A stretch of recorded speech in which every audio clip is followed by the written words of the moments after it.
Hi, my name's Warren from Plants and Animals, and you're watching Forge TV. So,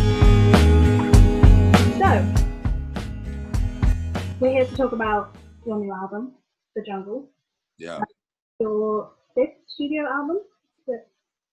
I believe you're correct. Yeah.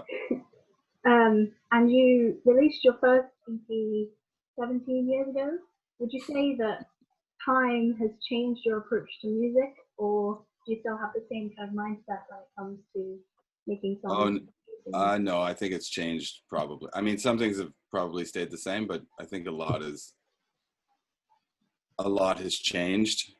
I think maybe I'm more similar now to where I was at the beginning, but in the middle of it all, maybe things got more like, I don't know. Like a Just circle. Yeah, kind of. Maybe I'm just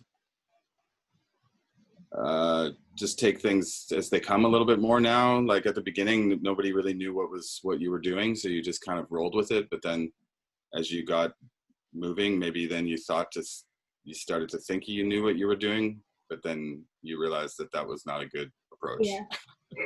Yeah. So now I think I've recognized that thinking that I know what I'm doing doesn't work very well. I'm better off to just kind of Going with the flow. start. Every time you start a project, you're like, I'm starting again.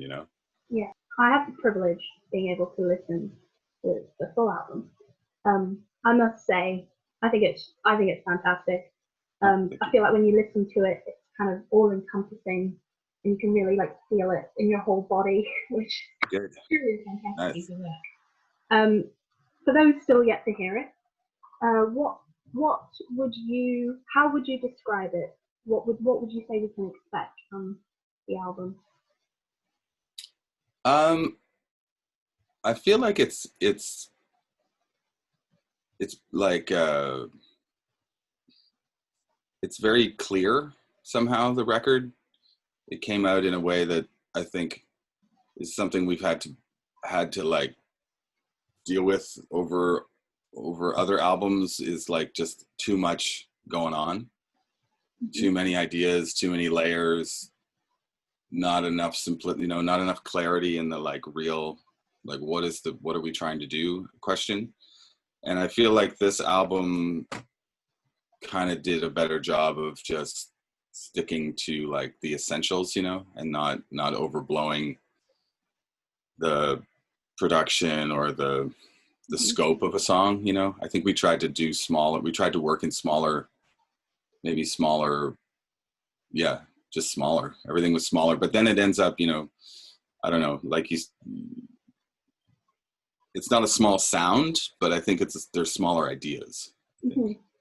But yeah, I guess immediate is the word. It's just kind of like there's not a lot of smoke and mirrors or anything. It's really just like, here you go. This is the song. This is a simple, it's still, there's interesting production going on, but it's not like, Yeah.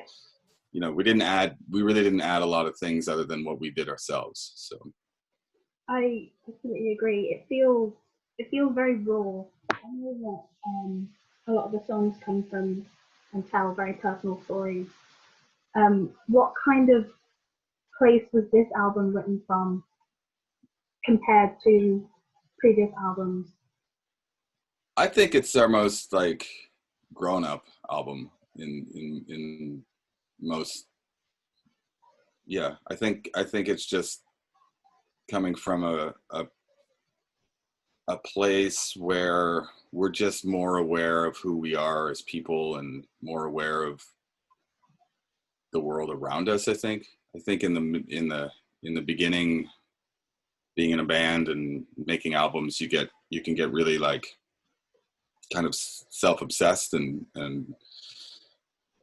self-referential and thinking about your blast record versus this record, or I think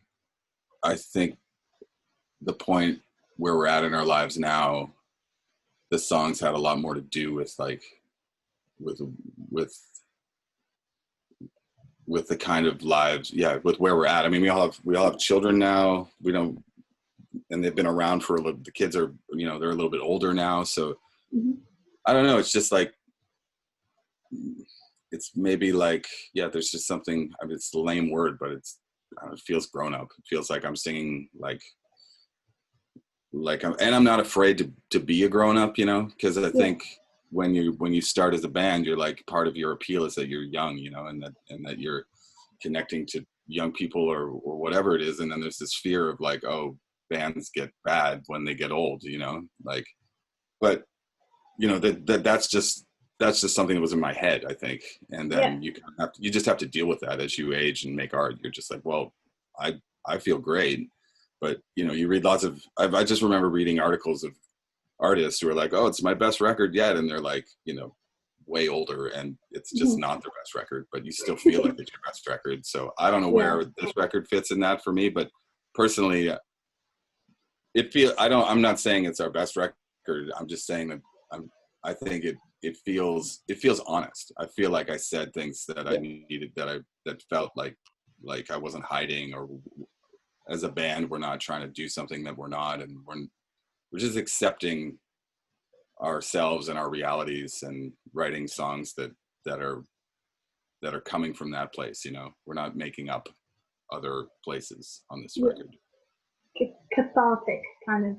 Yes, that's a good word. That was an important element for me, I Yeah. think, was that Yeah. it felt good. That's It good. all had to feel good. I had to turn it up very loud, and I had to feel it, you know. And it wasn't an intellectual thing. It was really more of a body, you know, just a Experience. feeling thing. Yeah, it just Yeah. doesn't feel good. And that was maybe, yeah, that was kind of a driving force, I think. You've released a few music videos for some of the songs off the new album. Do you have much say in the sort of creative vision for the music videos? Do you have an idea of how it should look when you get the final sound, or do you hand that over to the creative Um, director? I think historically, no, not really. The band has not had a strong, like, visual understanding of what we want. But this record, it's more about finding the people who can see it for you. You know, Yeah. we all want good videos, you know, but Yeah. it's sometimes you get rolling on something and it just doesn't work out. But thankfully, this time we found this guy, Yan Manuel, and I don't know, it just clicked, and everything he Yeah. was doing was feeling good. So we kind of just gave him everything. He did he do all the yeah he did pretty much, yeah, he did all the videos except for House on Fire, which Wow. so he did 2 3 things. So I don't know, we just found somebody and it worked, and it was chill, and yeah. So and it I think for us, again, it was like it was just a feeling thing, you know. It wasn't visually. We weren't talking about visuals as much as we were just talking about how it made you feel, I guess. Yeah. I really like. I really love the Jungle and Soul from the album. But what would you say are your favorite tracks and why? Um, that's cool. You like the bookends, the Yeah. first and the last. Yeah. I don't know. I mean, I do like them all. I don't dislike them. There's nothing really there that I'm, you know. That's But good. yeah, it is good. Sometimes it doesn't work like that. Sometimes you're like, Yeah. oh, how about that one? Uh, yeah, they all kind of have something that's special, you know. Um, there was one part that, I mean, it won't be. I don't think it'll be many people's favorite part, but there's a song called "In Your Eyes," and there's like a long instrumental jam at the end, Mhm. and that instrumental jam is really like, it's very nice to have it on the album, because it kind of like, that's kind of where we came from as a band, like way back when we started. We were really more into that kind of vibe, so it was nice to revisit something that we kind of let go of for a long time. And I'm not sure why we did, but anyways, it came back on that song, and there's like a good 4 minute just kind of instrumental part at the end of that song. And yeah, I don't know why, but that, maybe it's because I'm not singing and I get to just listen to music. Your favorite is the one where you're not singing. Yeah, you know what it's like if you sing, you're like, you hear your own voice and Yeah. kind of get tired of it. What would you say has been your favorite moment of life in the band so far? I mean, I'm happy that we're still, that we're doing, we're still able to do this. Really, it's a constant, uh, you know, joy to just to work on this project with those guys. I mean, we've been together for half of our lives doing this, and I think along the way there's been there's all kinds of ups and downs and moments where you really you question whether or not it's going to last, if you can make it work. And now with the pandemic and not being able to tour and putting out an album, and these are strange times, but I mean, we played one show. Montreal just recently is going back into a kind of lockdown situation. So there was there's a music festival called Pop Montreal, and it's been going for a while. It's a really good festival. And anyways, we were able to play it this year in a small room with spaced, like there was 20 people all spaced out, and not spaced out drugs, but spaced out in physically spaced out. Yeah. So we got to, I mean, that was pretty much the happiest I've been in a long time. Yeah. Like, we actually got to play, and it was kind of like, we were kind of like little kids. We were so happy. It was just, something that obviously you take for granted when, you're touring like mad all the time and playing all the time, and, you get into something, and then, yeah, it had been a while. I mean, it had been, and not only that it's been a while since we've played, but it's going to be a while, and it's going to be a while. Like, I don't know if we're really going to be able to properly, tour this album. I just don't know how that's going to work.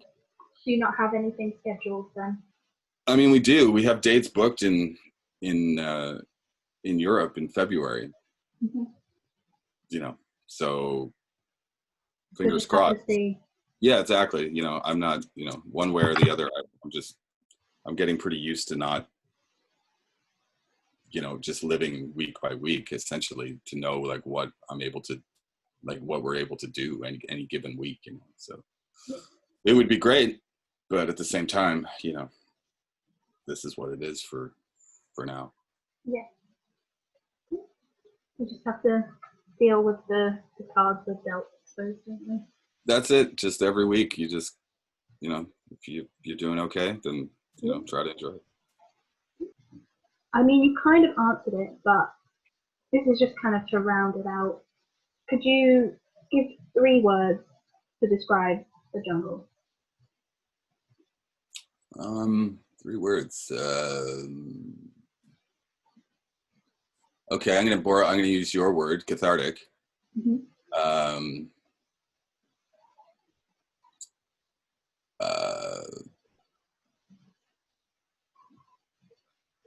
Put you on the spot here.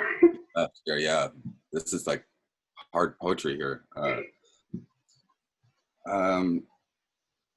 Somebody else I know said it was precarious, like it was teetering on the edge of, hopefully not good or bad, but more like teetering on the edge of something. Yeah. Something dangerous, something, it's not like a calm feeling. So I think cathartic, precarious, but